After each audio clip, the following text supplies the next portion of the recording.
I can't even see the fucking screen with that camera angle like this. Pause.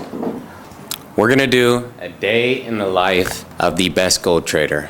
It's about 11 o'clock in the afternoon, but we just traded New York. I hit 2 1-2s, gold, GJ. And last night we traded London live. And right now we had daylight saving, so of course, we're trading at 11 p.m. Pacific Standard instead of the regular 12 a.m. Pacific Standard.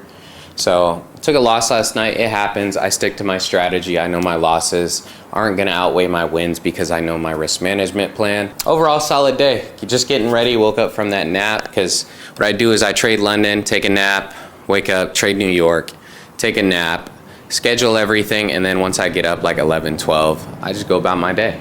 I don't know if you guys could see that, but the whole fucking screen just shattered when I came out, man. Piece of shit. Drove like 4 hours with it in the passenger seat, just busted on me.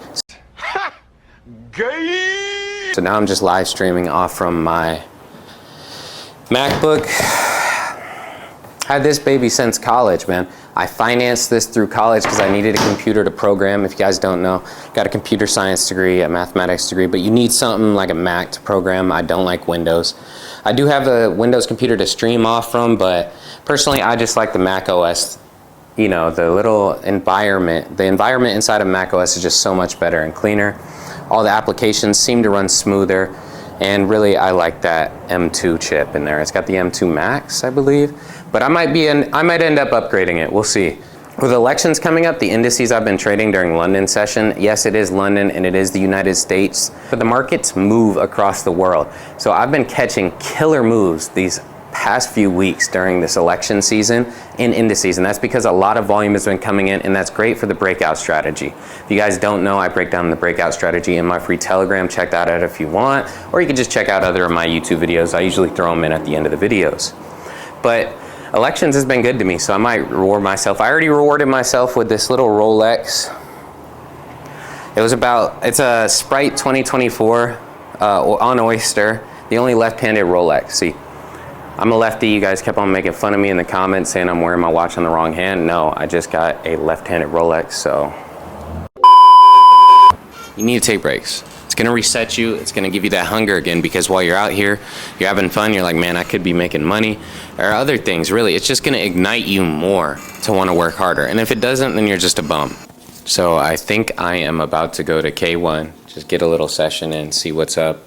You know, really explore the city, because I don't travel much. When I travel, it's like either to like a party city like Vegas or whatnot. Today, or this trip I should say, I decided to go throughout the week to really see what the city was like and to basically act like I was living in the city as if I were to move here. But yeah, I'm about to hit K1, so let's go.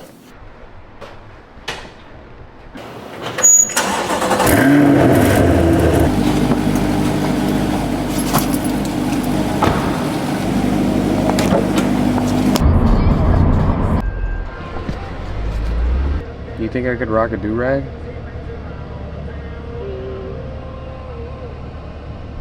There's always sunshine when you're around. Get that. She probably thought I was a hoodlum because I got the K1 thing on. It's like a do-rag.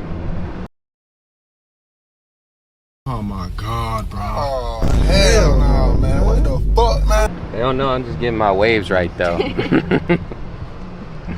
got that brush? The white man. They don't know.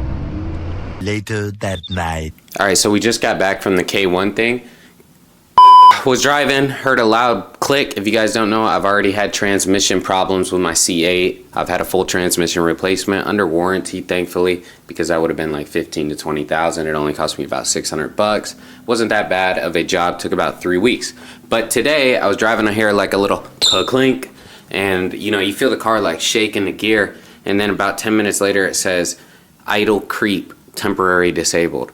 So I'm like, fuck, that's a transmission issue. And so I just got that new transmission put in about a month and a half ago. The car was gone for 3 weeks about. And another transmission issue, it's either they got like 2-bit mechanics over there or what. But it is a hard job. It's mid-engine. I bought the Corvette because I was like, man, it's not a Ferrari or Lamborghini. It's not going to break down. If I knew it was going to break down, I would have went ahead and bought a fucking Lambo. I wanted something I could daily, every day, reliably, or at least a little bit. But that sucks. I'm out here in SD. I don't know if the car is going to make it back or start, because last time I had to get it towed to the shop when it had a transmission failure. But I don't think it's that severe right now. We'll see. I'll check in with you guys. Today, I'm going to break down both of the election day trades that I took and explain to you guys why I traded on election day, and break down the strategy and simplify it for you guys on why I took these as well. They're simple price action trades, break of structure at an open. So we know that at the New York Open, a lot of these indices and forex pairs like to move because the market opens and a lot of volume comes in. So more often than not, 70 to 80% of the time, from my personal experience, the market will pick a direction and you can scalp that direction for a cool 1 to 3 to a 1 to 5. During election week, you get a lot of volume, so I cleared a lot of 1 to 4s and 1 to 5s this week. Also, during London session, if you guys didn't see my latest YouTube video, I live traded it and made 5,000. Check that out. But let's go ahead and dive into these breakdowns for you. Now, this is the first trade that I took during election day. This is on SPX 500. I call it, you can say S&P 500, whatever. I'm on the 5-minute time frame. You guys know I like to trade the 3-minute and the 5-minute.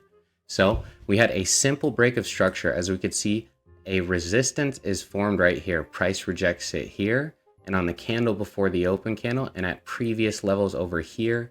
So as price breaks above, I'm looking for an early breakout and an early entry on this trade, because I know a lot of volume is coming in. It's election day. The side it picks to is more likely than not going to be the direction it travels for the rest of the day. And that's due to elections and news. So I went ahead and hopped in right off the break here, set my stop at 50 points and secured a 1 to 5 in about 25 minutes.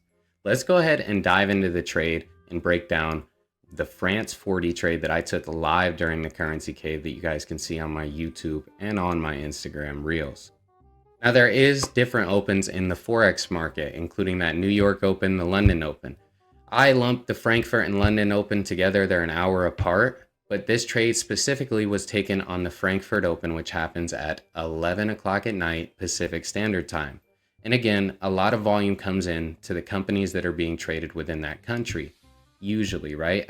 For the USA, at the New York Open, US30, NAS100, SPX, a lot of them love to move. What are they comprised of? American companies. So if we're looking at the Frankfurt Open, we're going to be looking at Germany and France companies. And those collected are the France 40 and German 40, which are basically the mirror images of US 30 for these foreign markets.